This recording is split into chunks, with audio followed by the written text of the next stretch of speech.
sama aku le. Oh.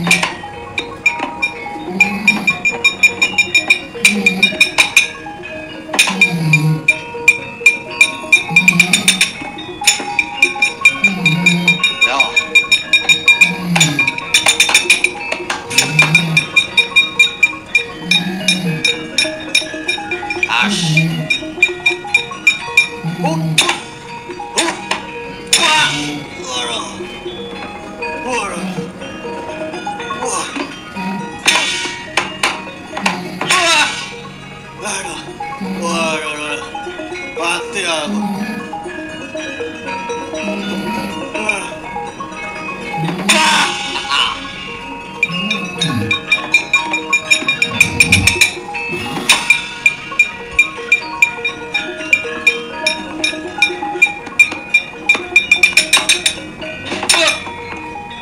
Wah. Rồi, ba xôm nè.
Yo, Pak Curi.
Ger kabeh wae. Kula Ibu. Wah. Kudu babu ora apa. Wonten dawuh pandika Ibu. Ya wis sawetara anggonmu Suwita. Ana pakulan saka lima. Saknyatane aku ya mung kepengin mulih marang sak sira kabeh. Lah ning iki bakal diajari pendadaran putra siswa saka lima. Kepinteran kuwi asale saka ngulir budi lan pamikir. Golek akal partikel temase abot dadi enteng sing adoh dadi cedhak. Banjur kasetan sing angka loro. Kesetan kuwi asale saka Tapa Brata. Ingkang manjane ya kanggo ngenteng-entengi jejibahane urip. Kula tindakno kabeh dawuh Guru Resi Durna Yonggar. Inggih. Ngestoaken dawuh. Lan kula nyuwun tambahi pangestu Ibu. Wah, Babu Budi. Yo, estoke dawuh aku njaluk pangestumu. Inggih. Ngestoaken dawuh Ibu. Kula pundi paduka Ibu.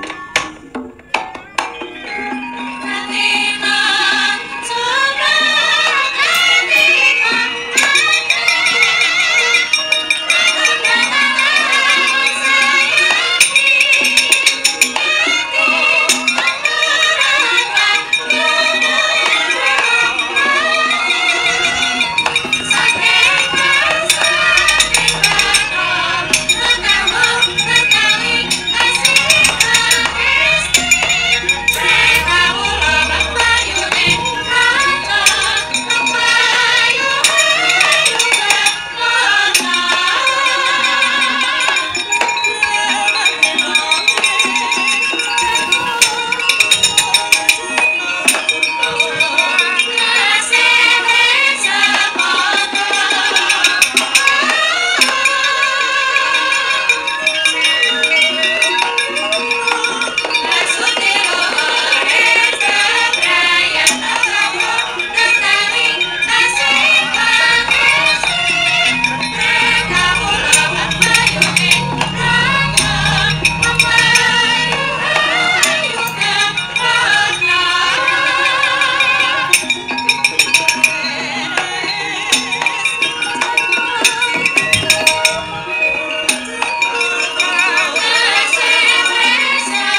Oh nanging prawatya saweka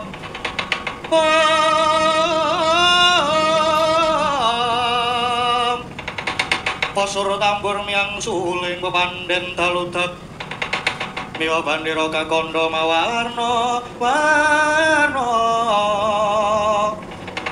pindha jala diana sri kawuryan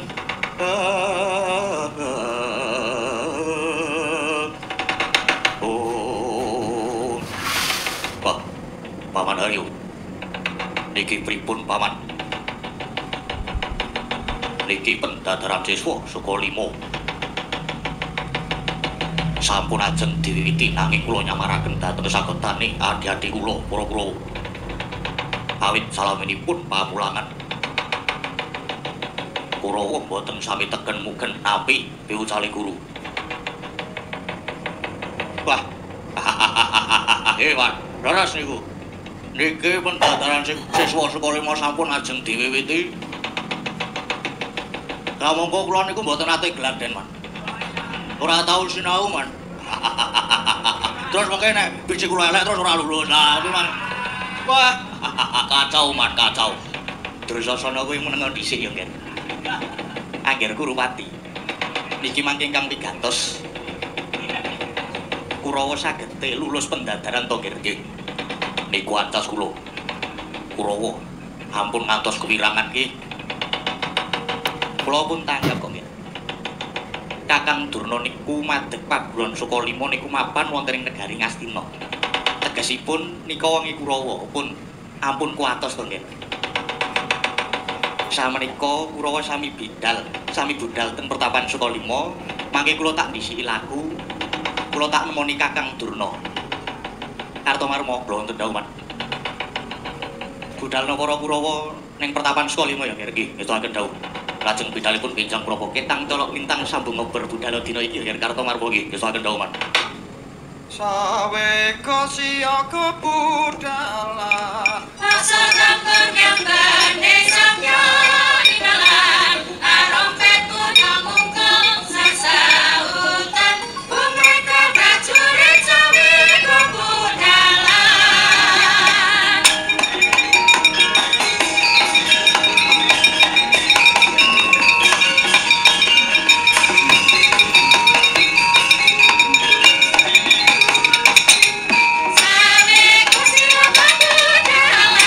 Asa tambur gambane samya dinalan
ya yo iki yo.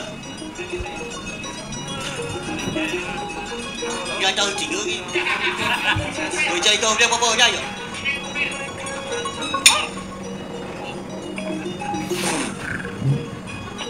Wah, jangan june legen ya iki tenan.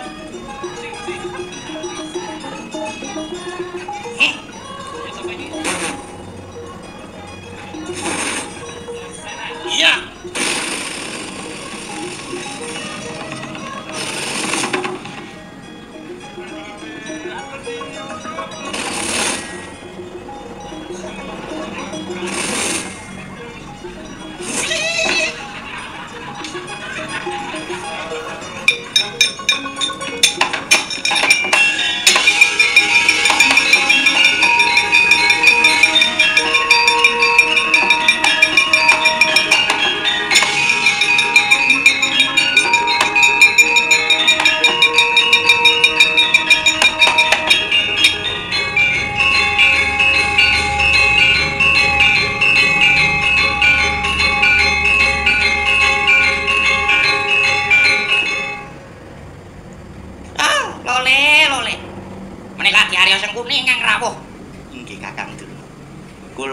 Semangka sowan nyuwun pangapunten yen ganggu kamardikane Kakang Penemban.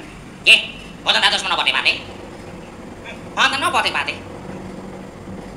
Kakang Durna, napa siyos ngadani pendadaran saka lima?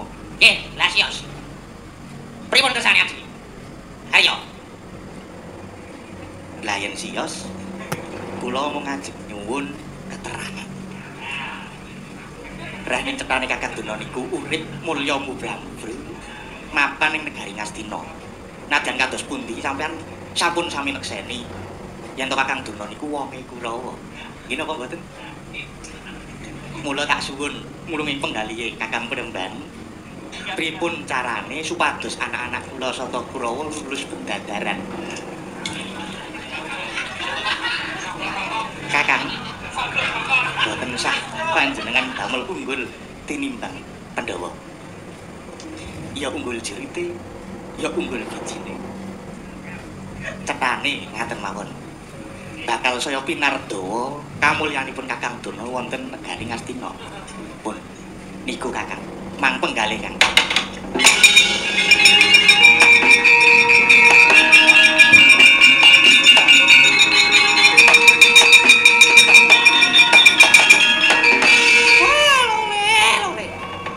Mlek godhong manyor-manyor prit. Katil butune kisah. Adi Arya. Dur kula niki menganggep guru sing kados Putihara.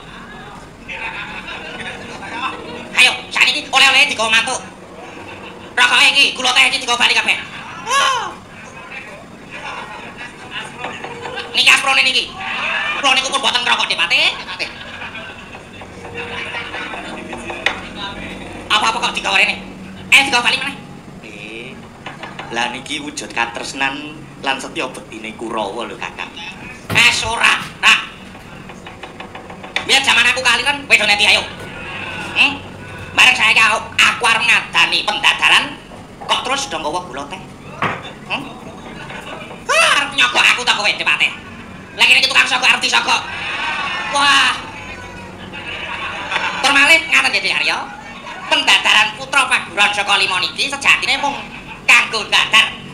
Kanggo ngukur spirata. Bobot jaba jerone si murid gone padha ngudi kaprawiran. Dadi Pendeta Durna kudu nindakake adeging guru sejati. Kudu tumindak sing sak mesine, yen iya ya ya, yen ora ya ora. Nek pancen pinter lan becik, ya tak luluske. Ora perlu gawa gula teh Dipati. Nek pinter tak luluske. Nek elek tenan, ya kudu ditandani kabeh. Baleni saka kelas 1 meneh. Lah Kakang Durna kecung. Mboten Dipati. Nek elek ya kudu ditandani kabeh.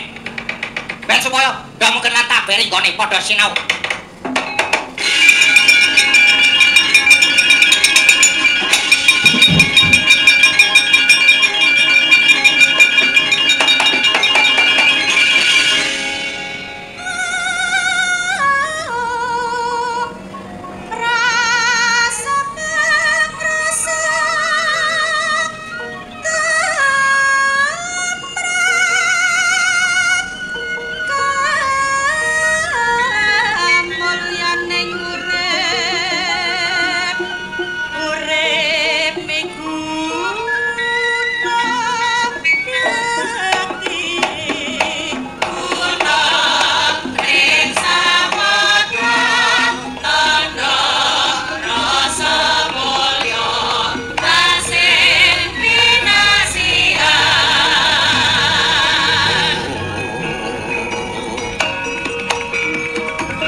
Pandita kinarya wangsit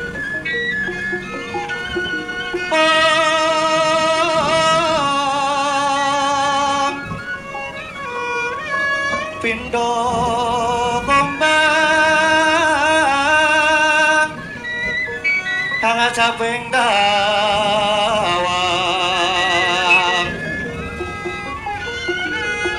susu angin nganti gone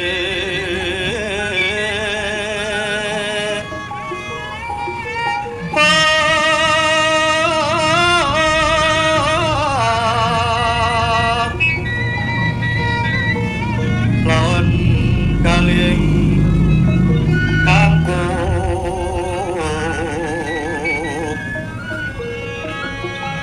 bekasan langit jalatri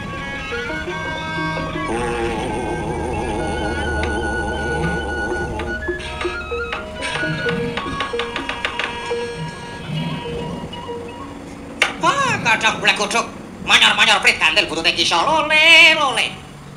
Anak-anakku Puntasena, Permadi Angger Kurupati lan Dursasana. Lan kabeh wae ora tak bedak-bedake antarane Kurawa lan Pandhawa. Pancen sira kabeh tak timbali supaya sowan ana ngersanipun Bapa. Mapan niki ana rembug pigati sing kudu tak andharake marang jeneng sira kabeh. inggih lajeng cumadong dawuh Rama Penemban Nggih. Kados pundi Bapak menika? Ngene ya, Ker. Lan kabeh wae iki pendadaran siswa sekolah 5 wis tumapak wancine. Sedhelok neh bakal tak ayati. Mula kabeh wae supaya padha samapta sawega lair lan batinmu, nanging tetandingan iki mengko ana pernatane. Yaiku sepisan pendadaran iki dudu papan memungsuhan sejati, nanging iki mung mligi kanggo dadar sepira ta nduduane nggone padha beguru. Kaping loro, sing melu iki mengko ya mung murid saka 5. Liyane murid pageran saka 5 ora oleh melu.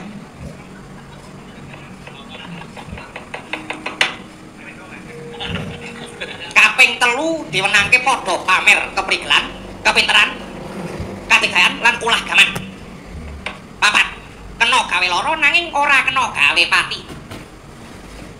Adu karosan mung kudu ijen padha ijen, ora kena kroyokan. Kabeh kudu jujur, ora kena goroh. Ora kena goroh. Kudu jujur. 7, nggone tetandingan yen siji wis rumangsa kalah, ora kena diterusake. 8, gaman sing digunakake ora kena dicampuri wisa. Dene sing kukasan sadurunge padha tanding iki mengko ora kena mendem. Ora kena minum-minuman keras. Wah. Monggo wis tak cepaki. Oprosan. Jebul ora oleh wah pahit-pahit.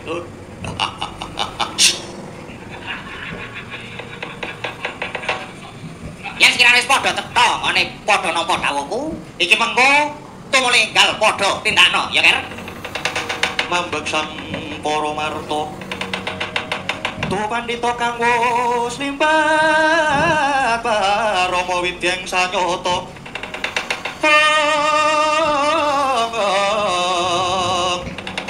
mangkuliring kasarjanan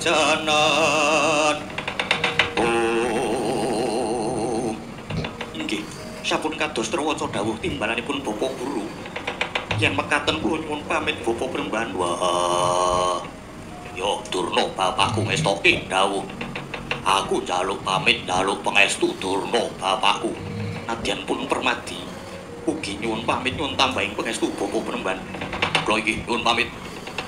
Nyuwun pamit Bapak. Anak-anakku kabeh wae. Ingkang padha surtiting ati-ati lan aja padha lali marang kabeh dawuhku ya, Ker. Anak-anakku Kurawa lan Pandhawa.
Kartomarma Wasangasto Jembaring anginceng petan manuk kang den langsangake ana impit kedayangan.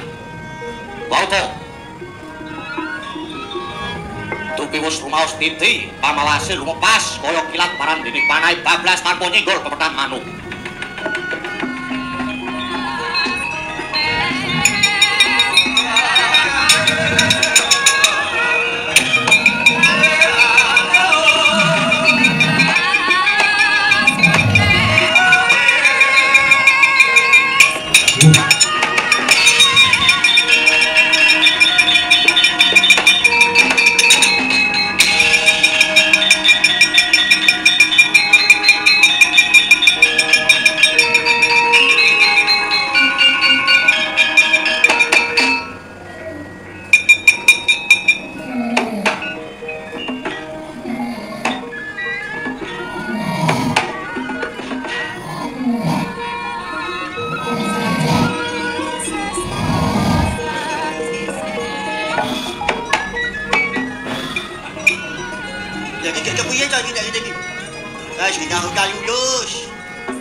Dening mangke pepetan manuk datane padatan kuntal semoga jiwa ing manah Sang Raden Gurupati.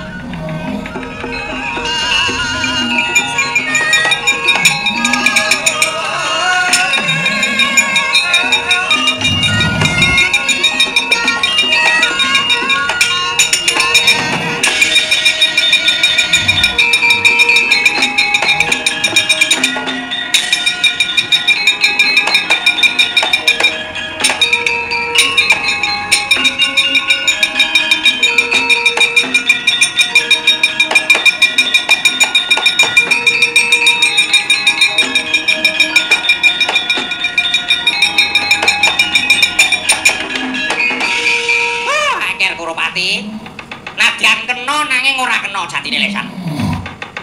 Kena nek kok ora obah, ora kepiye? Nek kena ning obah wae mesa. Oh, lah iki kena ora obah, Ger. Nuwun sewu, Ger Gurupati. Panjenengan mboten lulus, Ger.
ketemu aku le. Oh.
wabarakatuh. Kok datang tekan gara-gara Ya alhamdulillah. Alhamdulillahirabbil alamin iki sandang tekan goro-goro. ora ana sing kliwatan to, Truk? Ketoke kok ora ono. Ya wis ngono kan alhamdulillah. Ha iya Kang Derek. Bagong iki kon ngomong apa? Kong kok udute iki ditetek to, Kong. Iki tek arah oleh udut, Kong.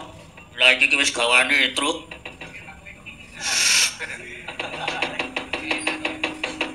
Saya arep ngopo? Ayo biasane iki acarane apa? Mung ki bar tak omongke nek iki TA kok. Oh iya iki TA. Dudu kepiaan. Nah dudu. Kepiaane sementara berhenti dulu. Soale bulan poso, bulan puasa, akeh sing poso. Kaya aku ki lho sregep poso. Saben dina poso. Oh, ora sok ngono kuwi lho, Truk. Ngapusi ngono kuwi. Tenan aku ki. Apa jenenge nek esuk-esuk jam 2 nang mubeng desa aku gawe. Sahur ngono kae nganggo drum. Nganggo wah macem-macem pokoke mubeng desa. Lah ning poso ora. Yang penting lah aku wis gawe. Lah ya ngono kuwi ora apa-apa. Iki barang aku marang ngomong apa ning isor mau wis kelingan ngene lali aku. Oh kae mawawan wis datang terlebih dahulu. Apa jenenge kae? Nek ngono kuwi buket. Buket apa? Buket. Nah, iki delok aku takan. Anu Mas Reza nyuwun tulung Mas Reza nggih. Alah ya ampun. Kira-kira. Wah putih. Nah. Kok sih ndak wayangnya ketutupan. Iki ngomong saka kanca-kanca BL. Alam bel. Sing demung dijaluki udah dijiwe prengat-prengut. Ah, ini selamat dan sukses untuk TA-nya Pinky Boy dulu. Kok Pinky Boy? From Lintang Power Fans. Oke, matur sembah nuwun. Iki sine wah pokoke jajan-jajan enak-enak iki. Enak-enak banget iki. Ana susu. Wes, iki kek. Kok motor? Lah iki ana biru-birune mundur. Sik. Ora iso ora sedeng. Sekene wae ora apa-apa. Nggih, terus pokoke iki barang matur nuwun wis paring support sing wingi ana arep apa ya kayak menjelang puasa apa wis puasa ya Rai. Pokoke dinehi baket duit. Wah. Paket ta. Paket. Piye to? Sing bener sing endi? Endi to kowe iki apa? Ati delekke.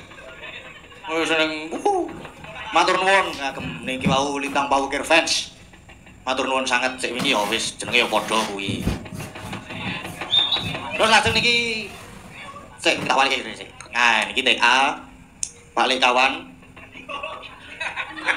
Oh ya Pak kawan kowe. Lah biasane nang sekolah Lek. So tak guru terus wah pokoknya kathah banget dan banyak aku kira diurut-urutane sih.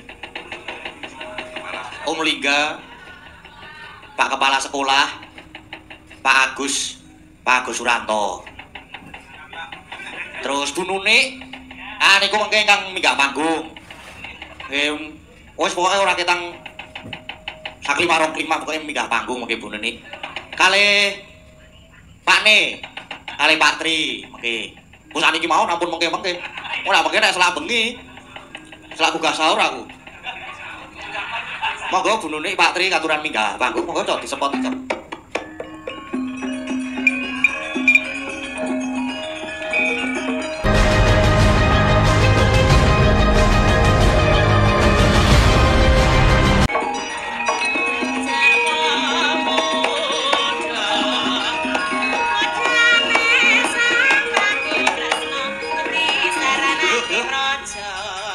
Sugeng dalu Pak Tri. Nggih, sugeng dalu Mas Gadi. Pak. Oh nggih. Oh nggih. Aku arep mbokongi pesinjan iki dapetina kewalat. Bisa nggih ampun pasang walat. Monggo Bune.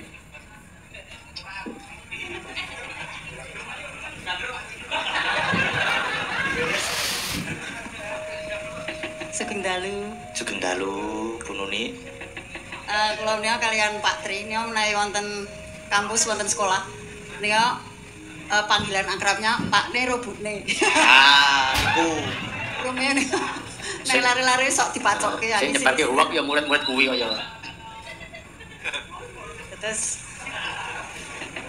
ngakrabke ngaten nggih. Pak Tri ngendika apa? Dalem oh nggih. Nyuwun sewu sepisan kula saestu ngaturaken gunging panuwun katur Mbak Agnes keluarga ingin wonten ing dalu menika sampun kepareng kebiakan gelar uji kompetensi kalian. Bilih ujian utawi uji kompetensi kalian SMKI kompetensi kalian seni pedalangan. Wonten ing taun menika taun ajaran 2021 selangkung menika siswa wonten 13 ing dipun unduh wonten dalemipun wonten kalih Mas Gading Paukir.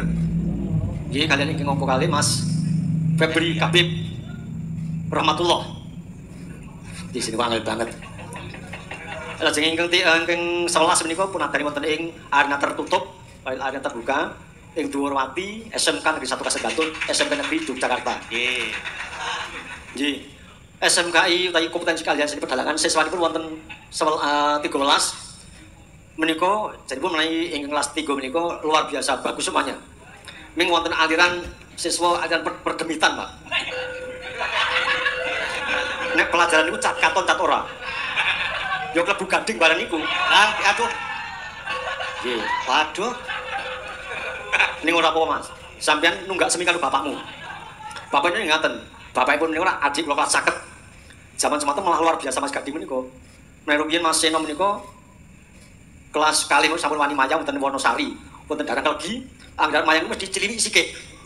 Nggih, kula ngetoti kok menika.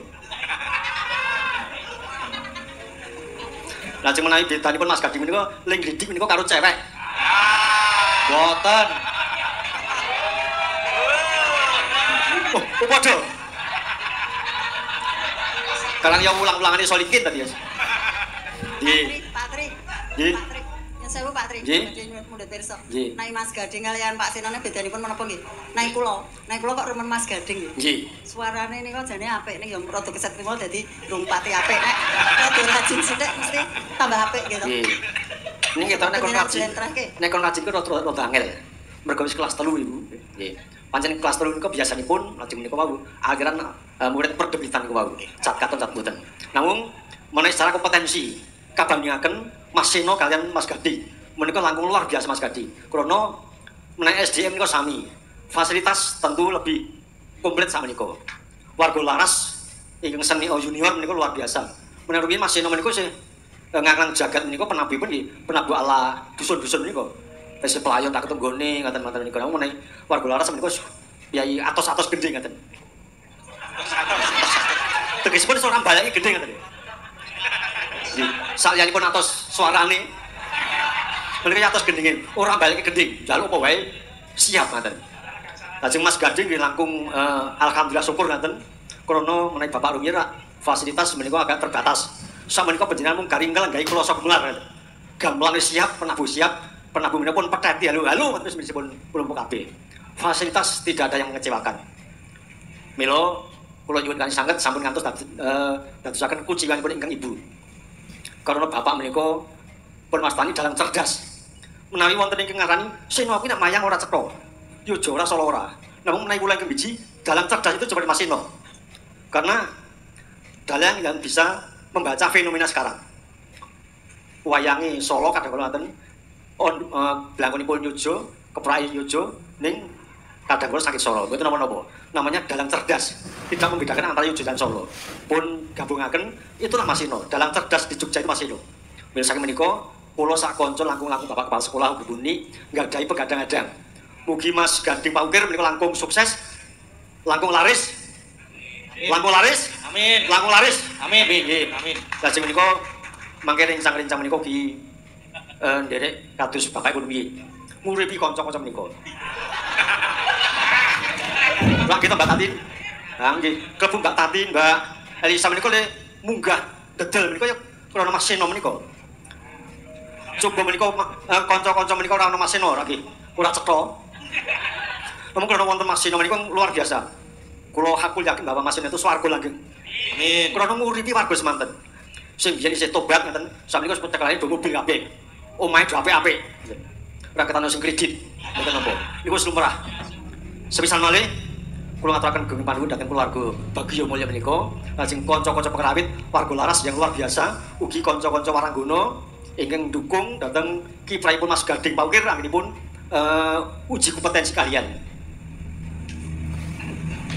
Gua pilih ngaten ing saged kula aturaken.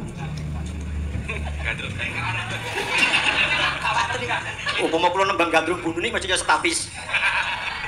Patri yang sewu. Nggih. Menika ingkang menapa 11 lare dalang menika mangke lak badhe pun ketyaken tanggal 11. Nggih, 11 nggih wonten arena tertutup Dwarwati SMKI Ngayu Jakarta. Mangke live streamingipun wonten SMKI channel SMKI. Monggo katuran mirsani utawi tindak rawuh wonten SMKI nggih sumangga. Ngaten nggih to Pak Tri? Nggih. Menika angkatan menika mila sae-sae sedaya. Dados selain Mas Gading itu ada banyak anak-anak yang ya minimal sama dengan Mas Gading. Ning nggih wonten langkung ingkang sae malih. Ning menika namanya belajar nggih. Dados wonten ingkang menapa? Nah mila wonten SMK ingkang angkatan menika mila sae sedaya. Dados nyuwun pangapunten menawi menapa anggen kawula piring mboten perangane penggalih kan mbok bilih sampun cekap nggih nanti ndak Mas Gading. Nggih. Semisal Mas Gading kula mung titip kondang SMKI sak suwitipun Mas Sino mugi panjenengan dedel ngoten nggih. Panjenengan ngisi perdalangan Ngayu Jakarta ingkang kula pilih mangke kangge tepo palupi dhateng para muda panjenengan dados dalang ingkang misuwur ngoten. Amin. Nggih. Bobi ngaten ibu niki mangke ndak Mas Gading mboten tutuk anggenipun utawi supados para pamirsa ugi puas mirsani Mas Gading. Nggih. Ngoten. Matur nuwun sedaya panjenengan monggo mulajengaken Mas Gading. Matur nuwun. Matur sembah nuwun Pak Tri, Bu Nuni. Balik ajeng minggah mboten Pak Le? Oh mboten nggih, sampun. Mas Lingga mbok menawi.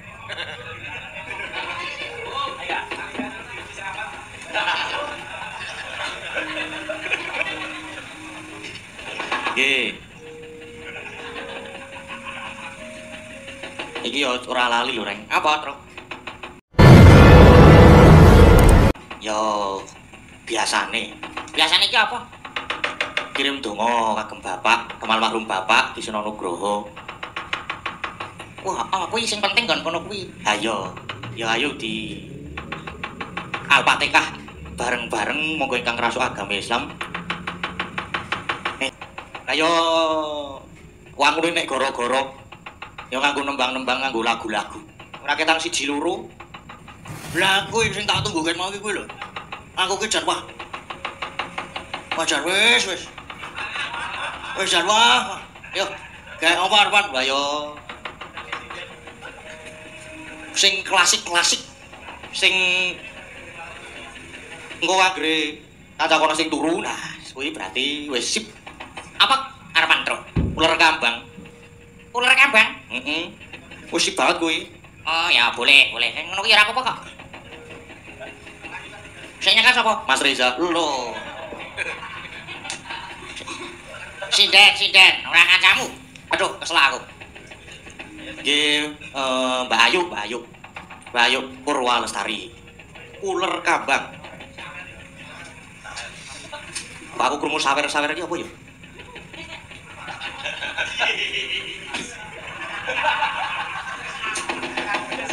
Oh, lah sing kakung. Monggo Mbak Ayu. Nggih. Nggih.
Sampun Mas. Arek keturun ya aku ki malahan kuwi. Wah, Jan. Sampun iki, Mbak. Nggih. Nggih. Turun nuwun nggih, Mbak Ayu. Ora krasa ya, Gong. Apane? Iki mau ular kambang. Ha iya ya. Kara request ora? Ha iya ya aku ya sing rada gayeng sithik. Sing rada gayeng sithik. Iki minggir ya. Ora ning kono malah. Ngomong tua dikeplaki. Apa jenenge? Orang ira. Sip banget kowe pisan. Orang ira ki sing kepiye? Ya sing ngono kae lho. Ya malah aku mung kepengin bae orang ira. Piye maksudnya kepengin orang ira ki kepiye? Tembange iki lho. Orang ira. Nah, cek nyegar, Mbak. Wah, ya kur. Gara-gara milih kur. Wah, semangat. Nggih, kur mboten napa-napa.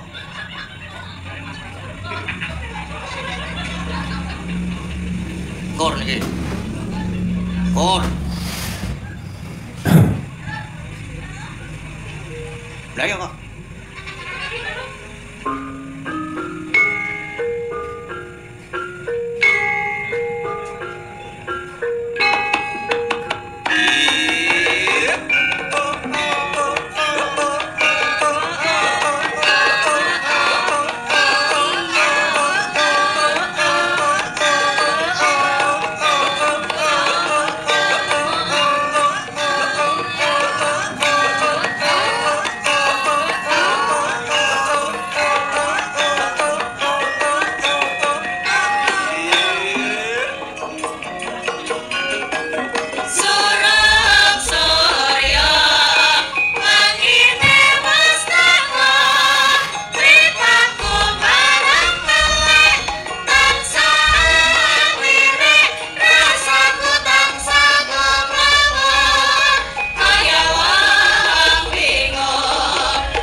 Wis jos sip banget kene iki.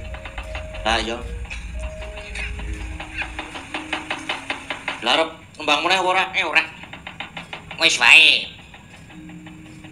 Ditileki Gong, Bapak Gong. Ora ya wis bener. Wis wae lek do tembang-tembangan wis. Lek senang-senang wis. Kalau wis Bapak wis karo Ndara Permati. Wis kaya biasane Depro ngono kae nganti jemblong biasane.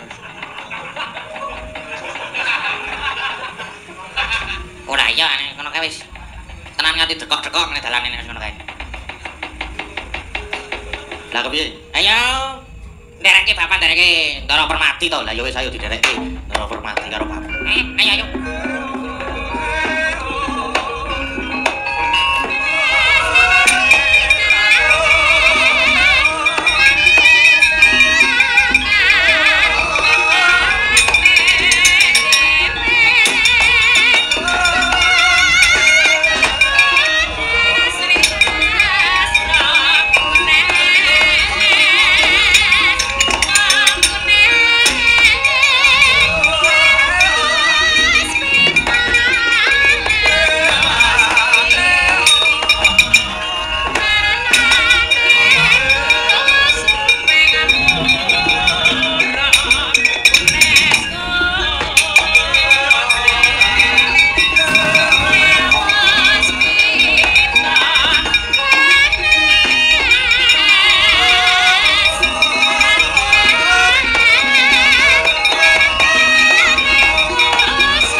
Sang Arjuna semunyo kang manungsandira kasrokan tingkaing bungsu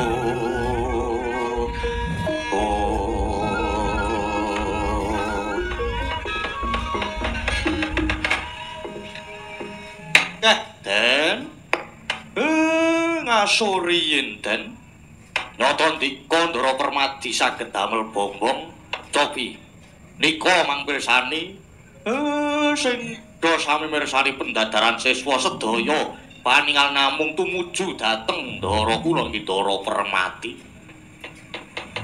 sami keplok-keplok sami ram sami gumun dhateng tandang kridanipun Ndara Permati cukat trampil trengginas kaya nom-nomanku mbiyen. Den niku ndunduane taberi sinau tegen-mugen nggone ngudi ngelmu. Gatekke piwucale guru. Ora kaya anak-anak kula. Ngeyele pol. Nek kon latihan do angel. Mesti do teko nelat-nelat.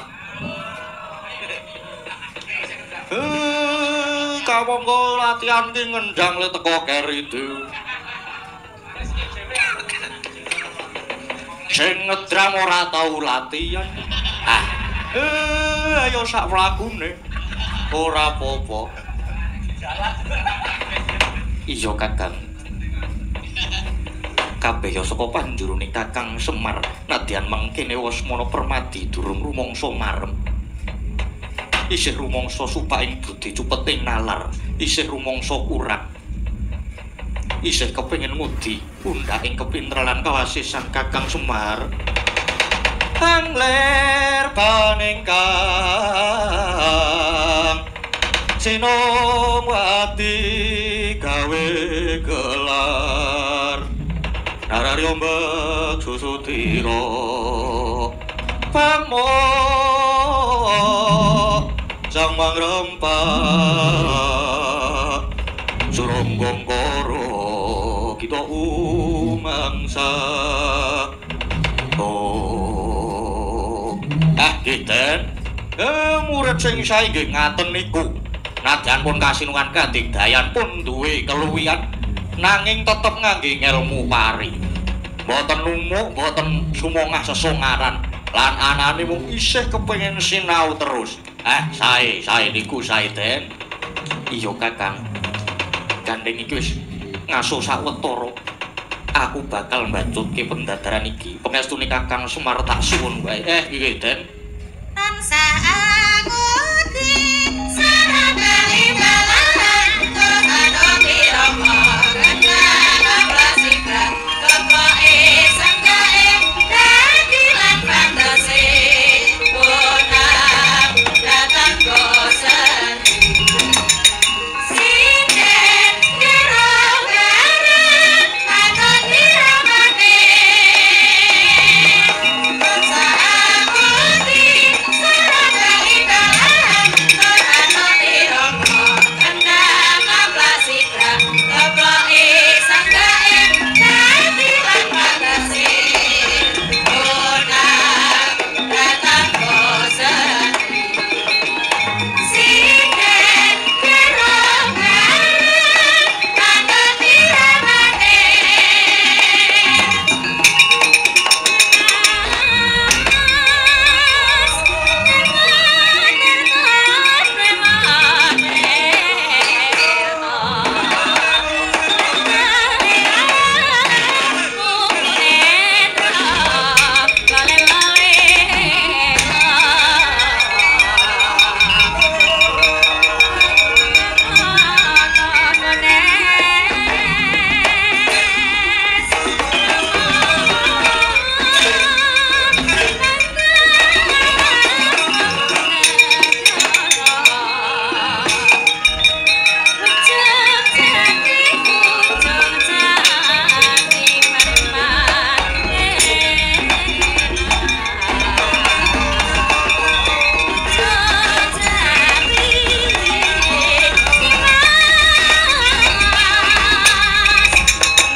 Permadi, kowe sapa?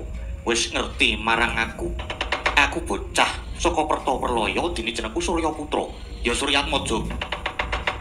Pancen kepara nyata. Aku Permadi Wijanarka.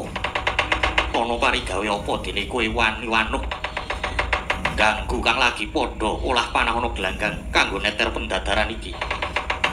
Permadi, mung lagi bisa olah jemparing kaya ngono wae. Jenengmu nganti kondangmu mandang. Mongko sejatine yen sing nyawang kuwi aku mung tak kenjepi tak kandhani. Ayo. Nek pancen Permadi ki nom-noman sing ampuh tenan, aja mung manuk pepethan. Tegese kuwi mung barang mati sing ditangsangake ana wit. Lah lho, kaya ana manuk mabur tak panah mesti kena sawangen iki Permadi.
Sawekta manuk mabur dipanah.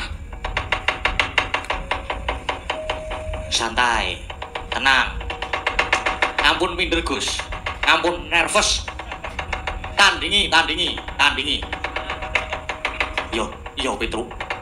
Apa sing iso mung kowe Suryatmaja? Permadya iso mara sawangen iki Suryatmaja.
Saiki sawangen leku manah manuk gawe karo Mungkur Permati.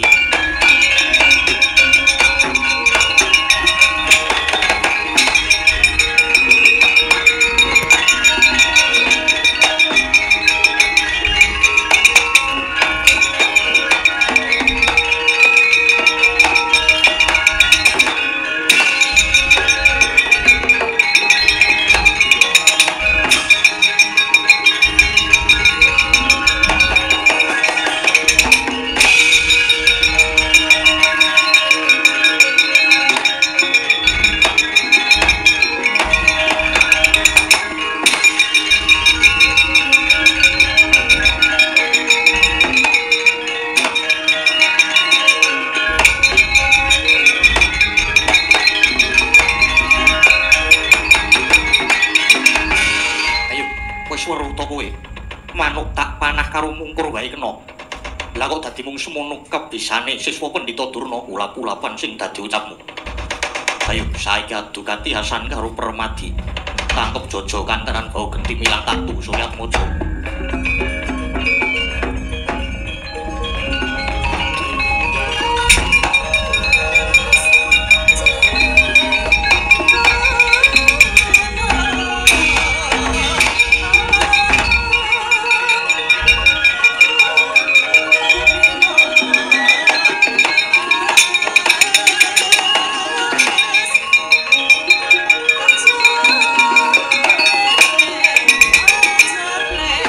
you.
ngadeg Jagrakala Tugu Sinukarta.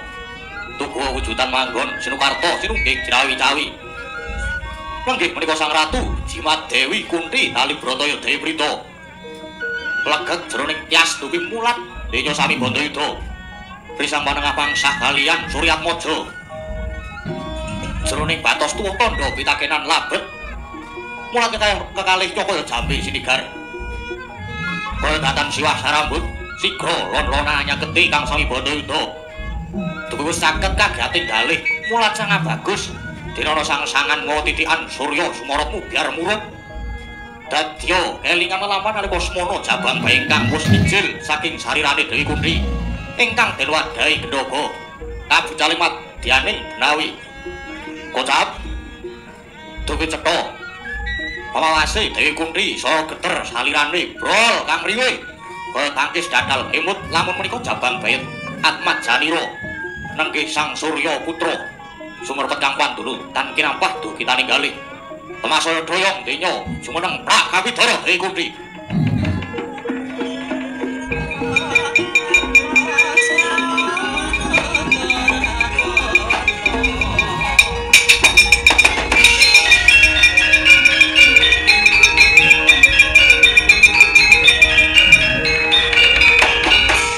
Tanemut Pradursina Sang Dewi Kunti ucap Raden Bratasena dupi mulat. Wah, Kunti babu Krama.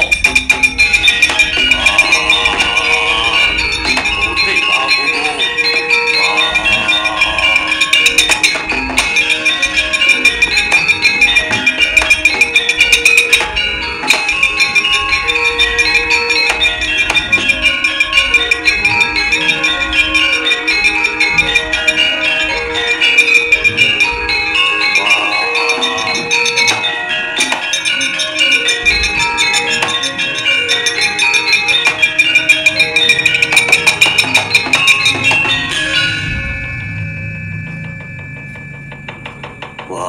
Babu Kunti kowe kenapa Ibu?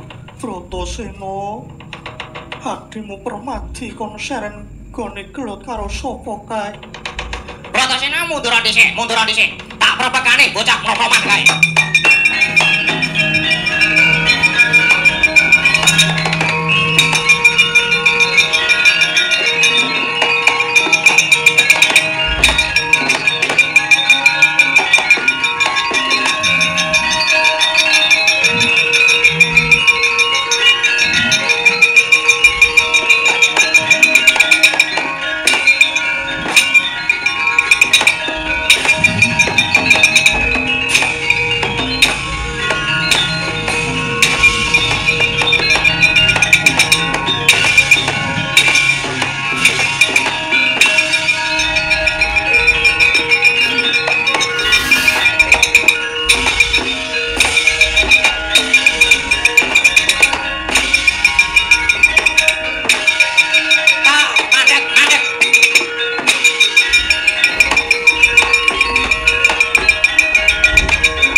Semubang Iwang Haruna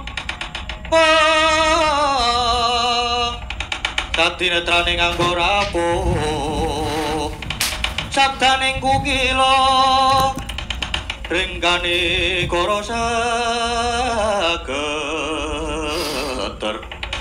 kene tuaning kong leru sing bini panca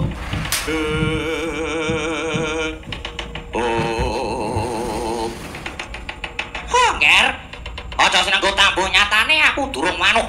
Kowe kuwi sapa? Lah kok wani sumalana lumebbu ana ing paguron saka 5. Nganti gawe gumun kang padha ndelok. Sapa kowe? Nggih, Sang Resi Durna. Menawi dangu dhateng kula, nami kula Surya Putra, ya Suryatmaja. Lare saking Perla-Perlaya, kula ngaturaken sungkem pangabekti Peremban. Ya, tak napa. Kowe sumalana wani mlebu rene sing ngakon sapa? Sing jawab kowe iki sapa? Ora dijawabke ora usah mangkat. Jan. Nggih, saking kekajengan kula piyambak, Bawa Peremban. Kok kendel? Lah kok wani kowe? Inggih saking kaselaknata ling raos manah kula, Dupi mulat kewagigan para Pandhawa kula ingkang namung semanten kesagedanipun. Nyatanipun kasuran mengsah kalian kula, mongko kula menika sanes putra paguron Sukalima. Nanging jebul kewagigan kalantipan kasantosan keprigelan saged ngungkuli siswa paduka. Oh, lah kok umuk kowe. Umuk bocah iki. Surat maca. Ngene ya. Ya arep kowe pinter bebasane songkel jagat jaring angin. Arep kowe peng-pengan bebasan ora tegas tapak paluring pandi sisane grinda. Nanging kowe tak anggap ora menang karo siswa-siswaku. Nyatanipun kula saged nimpang. Menang ki nak rumangsamu. Mergo ngene, murid-murid saka lima ki ora mung tak ulang dadi wong kang ampuh peng-pengan. Kandel kulite atos balunge ora mung cukup kuwi. Nanging sing tak ulangke ya kuwi babagan tata krama unggah unggulan Subasita. Sing unggul aja banjur ngres sing kalah. Nanging aja srik lamun diwarahi dituturi. Tur sing kalah ya wajib nututi supaya iso padha. Ngono. Ya wong patrape aja gawe cilaka. Ngerti ya Cak Bagus? Siji wong pinter sing isih gelem njaluk panemune liyan kuwi klebu manungsa sing utuh. Loro, wong pinter sing emoh njaluk panemune liyan kuwi wong sing setengah manungsa. Telu, wong bodho ora gelem takon ora gelem njaluk panemu kuwi durung manungsa. Mula Resi Durna nek mung tok pameri kadigdayan sing kaya ngono kuwi mau, aku ora gumun. Aku ora gumun. Mergo kowe ora duwe cacahan. Ora duwe tata krama, bener. Satriya kuwi kudu sugih lelabuhan kang utama, sugih kadigdayan. Sugih kepinteran nanging tetep kudu andhap asor. Kowe kudu andhap asor. Ora kaya dapurmu kuwi. Lagi pinter sithik wae wis umuk. Wis gleleng, wis kemaki. Ora kena diungkahi. Lah umuk kok karo Durna. Ora ana gunane kowe umuk karo aku. Ora ana gunane Surya Moksa.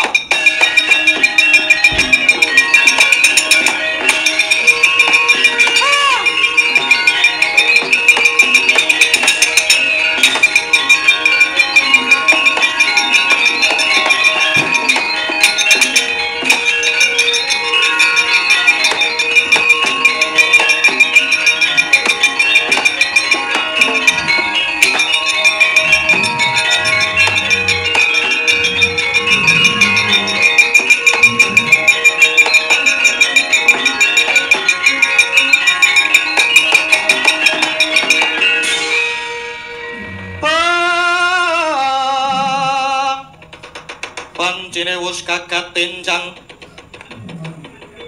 ayam kuro hamalungi pang wetan sumamburat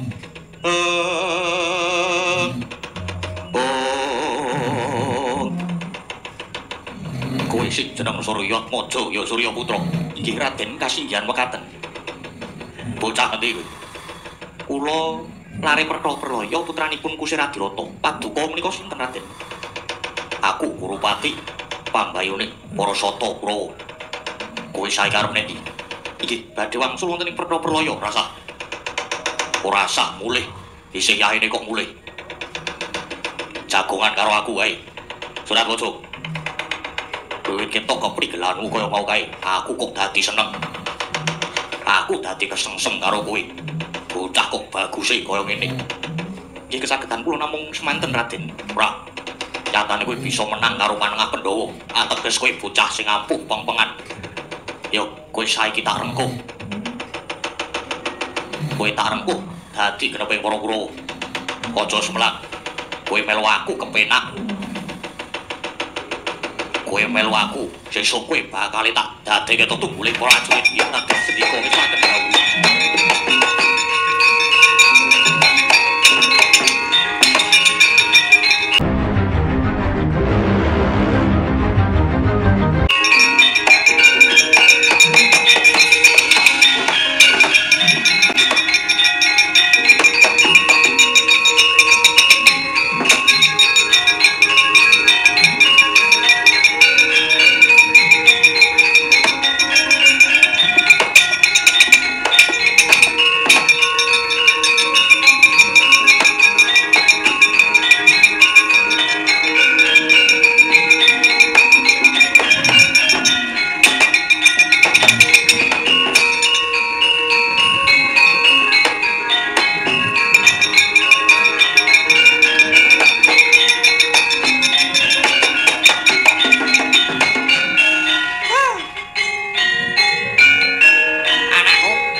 aku murid bocah bagus. Pon bapa rumangsa bombong, bungah lan marem. Mergo nyatane kuwi bisa nuruti apa sing dadi kakudanganku. Lan kuwi ya siswa ingkang wajuh kon munggayo kawruh. Nanging kuwi gatekno pitungkasipun bapa ya, Nger. Tak kekudang kowe besok dadi pangarep sing bisa diarep-arep, dadi pangarsa sing bisa dipercaya. Aja angkuh mundhak akeh mungsuh. Aja cidra mundhak ora dipercaya. Lan aja kendhat nggonmu tansah tabering ngudi ngelmu. Nek kowe padha sregep tabering nggone ngudi ngelmu, kowe sesuk bakal dadi satriya betenging jagat. Lan tetep dadi siswa ingkang bisa kanggo patuladan. Permadilan Bratasena, rahayu, rahayu, rahayu.